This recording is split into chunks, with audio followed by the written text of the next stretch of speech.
Здравствуйте, на «Эхе Москвы» в Уфе программа «История башкирских родов», в студии Руслан Валиев и Салават Хамидуллин, руководитель автономной некоммерческой организации ШЖР. Здравствуйте, Салават. Здравствуйте. Я напомню, что в прошлом выпуске мы затронули довольно сложную, но очень важную для Башкирии тему суфизма и остановились на периоде, по сути, еще средних веков, когда суфизм только набирал обороты, как течение вообще в исламском мире. Мы разбирали фундаментальные основы суфизма, которые, в общем-то, заложены в Коране. Человек по суфизму наделен наместническими полномочиями. Человек не бесправное существо. Это, конечно, он именно наместник Бога, посредством которого Бог познает свое творение, то есть самого себя. Понимаете, вот такая вещь. Процесс познания, согласно суфизму, он осуществляется. Но вот в суре Лукман говорится: неужели вы не уразумели, что Аллах подчинил вам то, что на небесах и на земле, и одарил вас, то есть человека, своими милостями и явными, и недоступными пониманию. Одним словом, задача человека — понять знамение Аллаха посредством любви к нему, не страхом, а любви. Через страх ничего невозможно понять.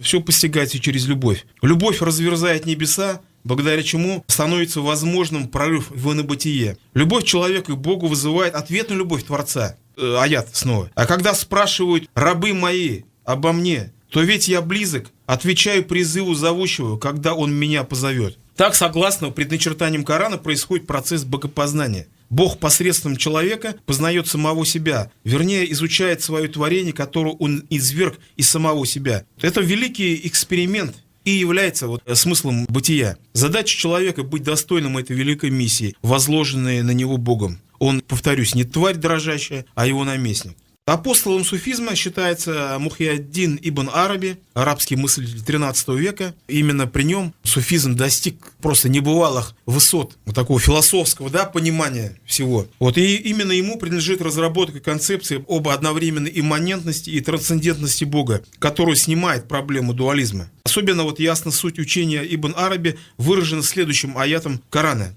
Мыслители мусульманские, они же не придумывали что-то, они всегда каждую свою мысль основывали на коранических аятах. С виду вообще непонятное, недоступное пониманию. А в Коране есть такой аят: «Он первый и последний», то есть Он Бог. Он первый и последний, явный, то есть имманентный, и тайный, то есть трансцендентный. И Он о всякой вещи знающий. То есть одновременно явный по-арабски это захир, это олицетворение явного знания, то есть это различные богословские, юридические науки. И в то же время он тайный, по-арабски батин или батин, это олицетворение эзотерических знаний, то есть суфизма. Поэтому в Коране говорится, что Он Бог первый и последний, явный и скрытый. Эта дихотомия ярко проявилась в максиме выдающегося суфийского поэта, тоже 13 века, Джалалиддин Руми. Он писал: «Зашей глаза, пусть сердце станет глазом». Понятно, да? То есть откажись от явного профанного знания, которое ты получаешь посредством глаз, и взгляни на суть вещей посредством сердца. Потому что сердце — это метафора духовного органа богопознания в суфизме. Не 5 чувств, через которые мы понимаем окружающий нас мир, а именно сердце. И мы тут подходим к центральному понятию не только суфизма, но и всего исламского вероучения — таухид. Таухид — единобожие переводится. То есть это главный столб ислама. Но большинство мусульман, особенно представителей так называемого юридическо-богословского понимания ислама, к которому относятся салафиты, ваххабиты или сторонники как раз страха Божьего, они понимают его несколько упрощенно. По их представлениям таухид — это уничтожение идолов. Вспомните, когда ИГИЛ захватил Пальмиру, что там было? Они что начали делать? Что они там крушили? Крушили идолов, Баалов, Ваала, древних этих семитских божеств. То есть они серьезно полагают, что кто-то из современных людей может подойти к этим идолам и поклоняться и принимать за Бога. Понимаете, интеллектуальный уровень этих людей? То есть мы же все нормальные люди относимся просто как какой-то культурной ценности. Конечно, То есть мы смотрим как на художественное произведение, нам интересно, как люди себе представляли, мы восторгаемся работой мастеров, понимаете, А у них, в общем-то, какое-то другое понимание, они на полном серьезе считают, что эти истуканы могут конкурировать с Богом. На самом деле, кто настоящий мушрик? Мушрики — это те, кто предают Богу сотоварищу, то есть противники таухида. Получается, они же и сами, как это в жизни бывает, кто больше всех кричит «держи вора», тот и сам вор.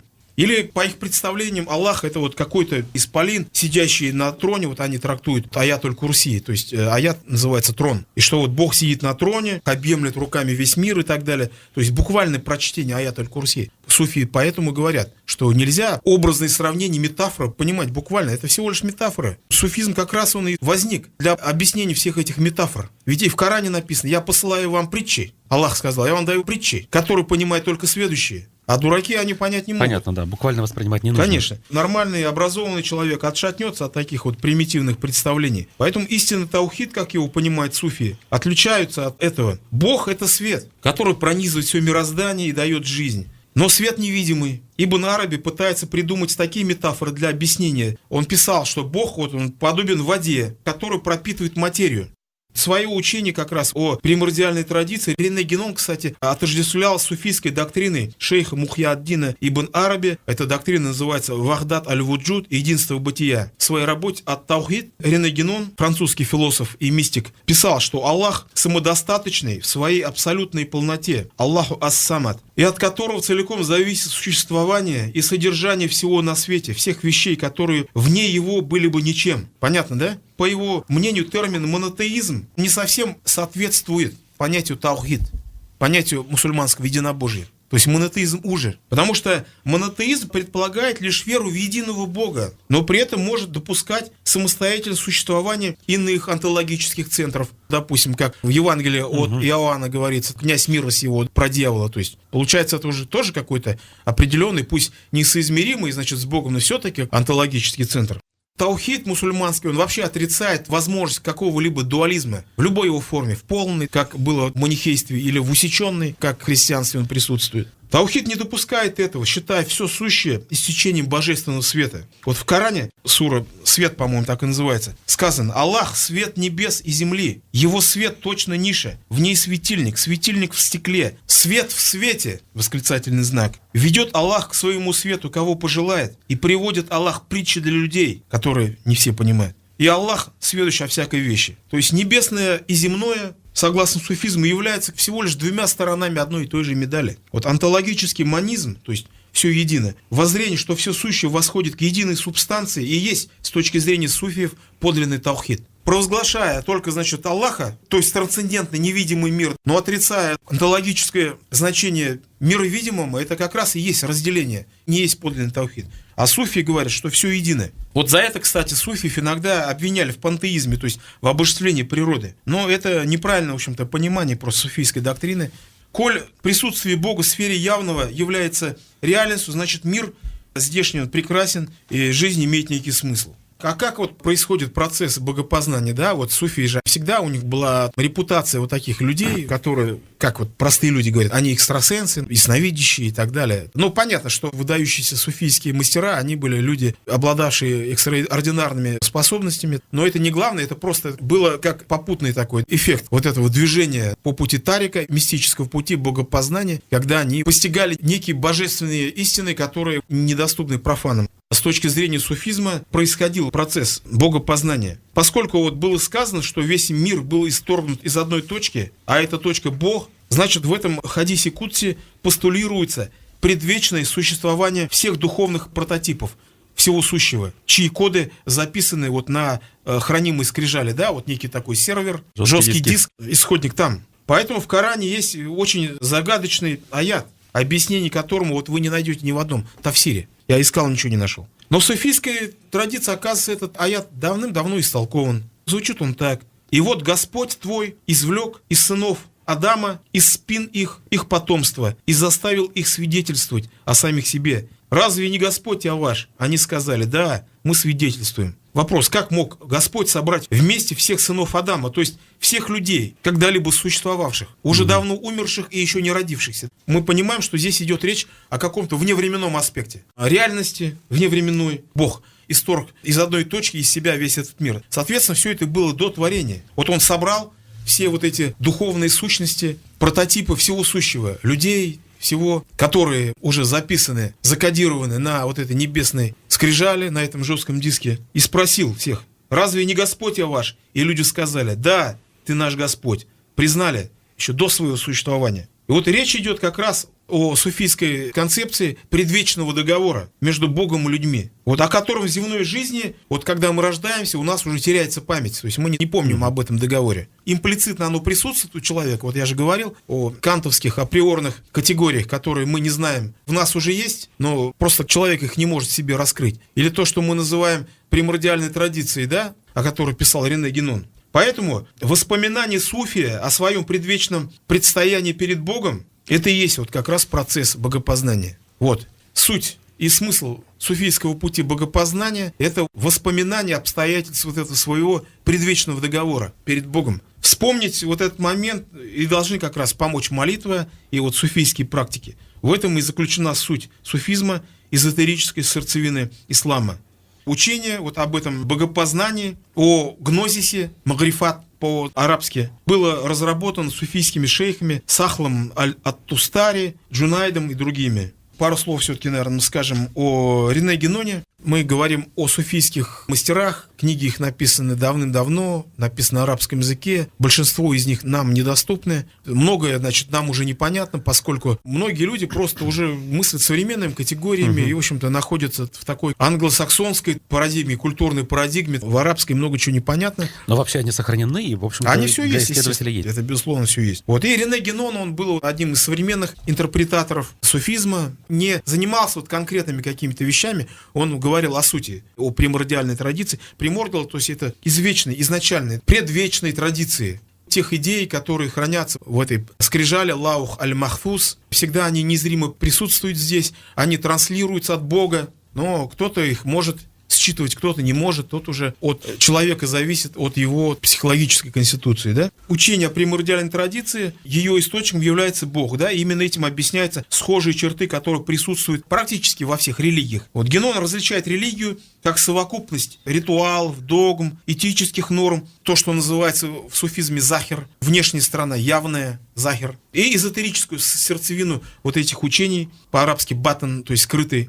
Допустим, в китайской экзотерической, то есть внешней конфуцианской традиции, есть тоже эзотерическая сердцевина, называется даосизм. Допустим, в индуизме это брахманизм, духовный йога, например, да? В индуизме это каббала. В православии есть мистическое направление исихазм. В католицизме были там попытки, был Фома Аквинский, но потом была попытка придать институализацию вот этой традиции. Изначально вот ранее, допустим, орден иезуитов, у него было мистическое начало, потом он, конечно, там все полностью выхолостился и вот превратился уже в непонятно что. Но изначально, когда Игнатий Лойола создавал вот этот орден иезуитов, кстати, он же был баском, он жил в Испании, Игнатий Лойола, и причем в тот момент истории, когда только что прошла реконкиста, и все мусульмане были изгнаны. И вот его первоначальный иезуитский орден, он брал за основу именно суфийские тарикаты, которые оставались еще на территории Испании. То есть ему модель это была модель, ближе. естественно, да. Он как раз, вот если посмотреть, все устройство вот этого братства иезуитов и так далее, и первоначально вот эта экстатичность, мистицизм, как раз это все оттуда. Правда, потом это все в ордене иезуитов пропало. И, кстати, Рене Генон именно с этим связывает падение уровня религиозности и кризис христианства, падение авторитета церкви представляет собой не то, что изначально это было.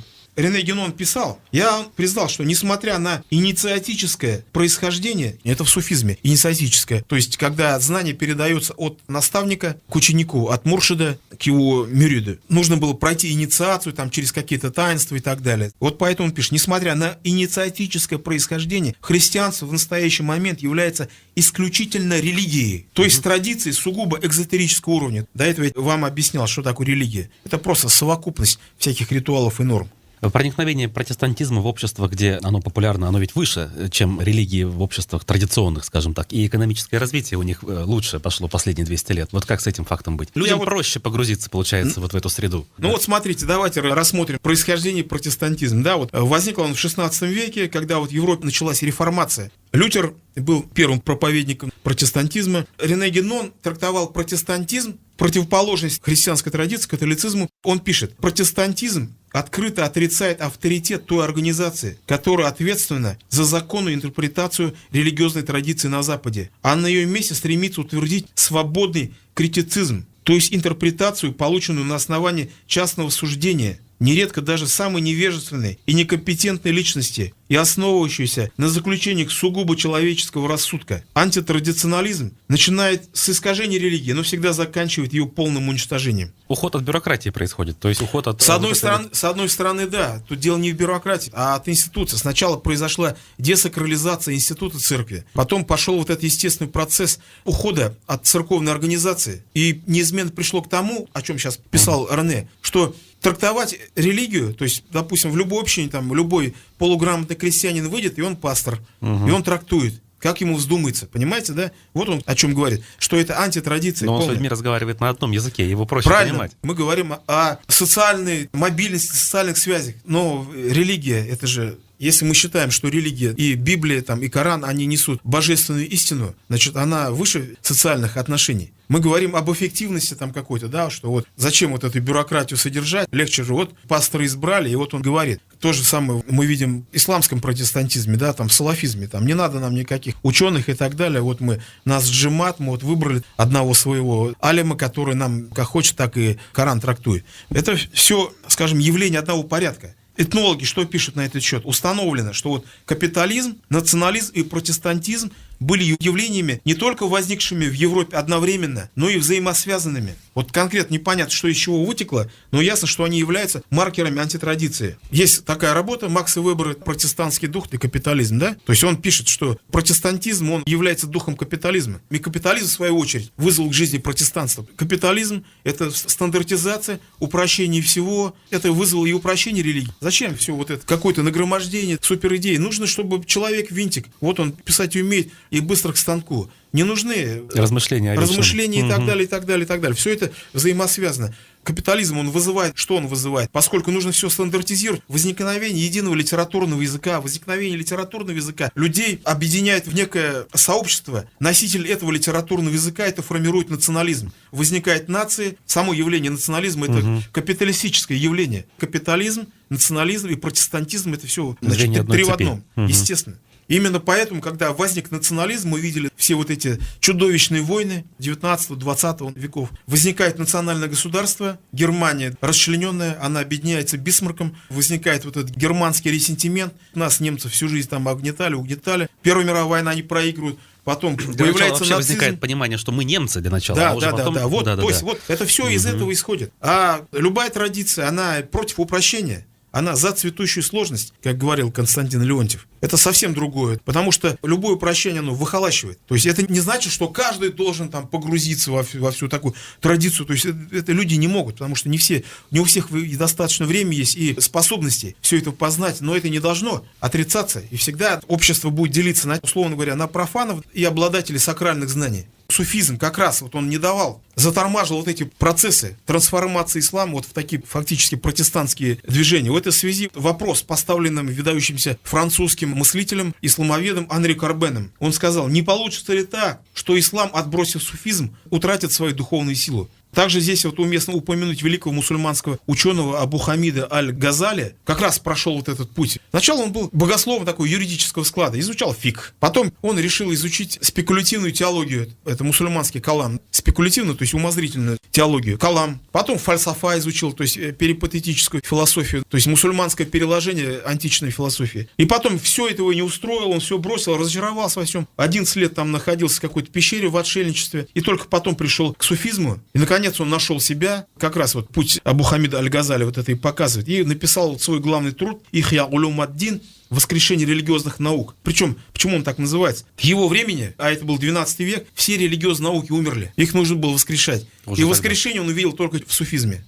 Раз уж затронули вопрос мусульманского протестантизма, салафизма, то нужно сказать, что вот как идейное течение обозначился в 13 веке благодаря работам мусульманского богослова Ибн Таймии, был умереннее от современных его последователей. Он не отрицал как таковой суфизм Ибн Таймии, а вот нынешние салафиты и там ваххабиты вообще отрицают. Он не отрицал, причем сам состоял в тарикате Кадирия и был последователем суфийского шейха Абдул-Кадира Джелани. Несколько веков вот этот салафизм, он пребывал как бы в спящем режиме, и только вот в 18 веке он внезапно актуализировался. Актуализировался благодаря проповеди Мухаммеда ибн Абдуль-Вахаба. Так же, как и протестантизм, ваххабизм первоначально принял форму пуританского течения, но затем принял форму арабского национализма. Вообще ваххабизм это было основой арабского национализма. Уже 19 века, начало 20 веков, направлен на сугубо мирские цели разрушения османского халифата и создания собственного королевства. Потом ваххабизм начали в 20 веке накачивать благодаря вот огромным нефтедолларам Саудовской Аравии. Первоначально там узкая группа людей его исповедовала, а потом начали накачивать. И вот через несколько десятилетий они распространили настолько, что это уже стало проблемой для всего мира. Недавно ведь даже вот, если кто следил за прессой, саудовский принц Мухаммед бен Салман открыто заявил, что Саудовская Аравия сознательно распространяла ваххабизм, причем по указанию Запада для противостояния СССР.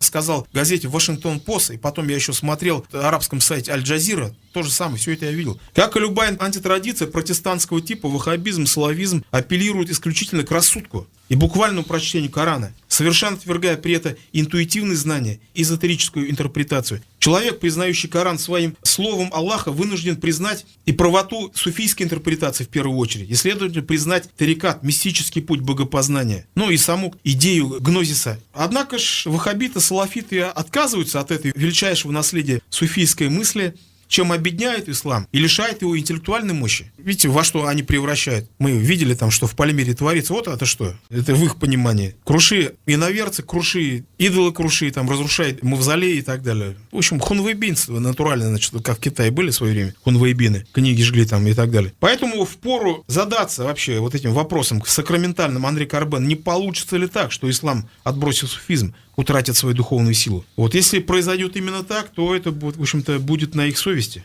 Где выход вообще из ситуации? Вот сами Ибн Таймия, вот мусульманский мир расколот, как вот вообще, как найти выход? Никто же не призывает всех салафитов убивать, тюрьмы их там закрывать. Дело не в этом, но как быть, как примирить, как, чтобы мусульмане не находились в таком жутком расколе. Особенно вот это поразительно, что ваххабиты, вот уже в учении ваххабизма, это уже самая такая крайняя форма салафизма, вот они уже себе постулат такой придумали, что только они являются обладателями, значит, подлинной истины. Если кто-то не на их позиции, все, он там в лучшем случае заблудший. Это мусульмане, но заблудший. Ну, а там уже самые там крайние такфиристы, так называемые, просто их неверными объявляют. И когда тебя объявляют, что ты вышел из ислама, это, в общем-то, самое тягчайшее обвинение, которое только может быть.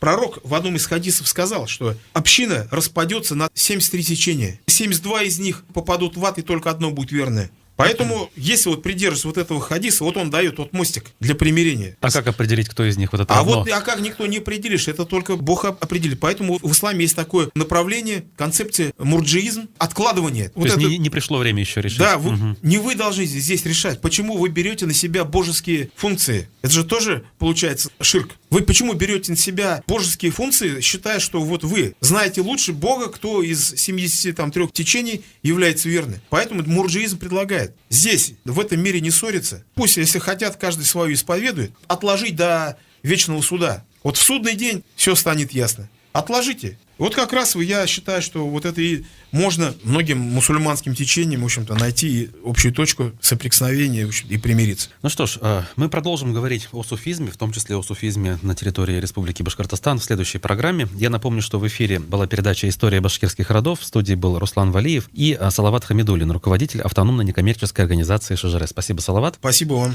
Спасибо нашим слушателям и до новых встреч. До свидания.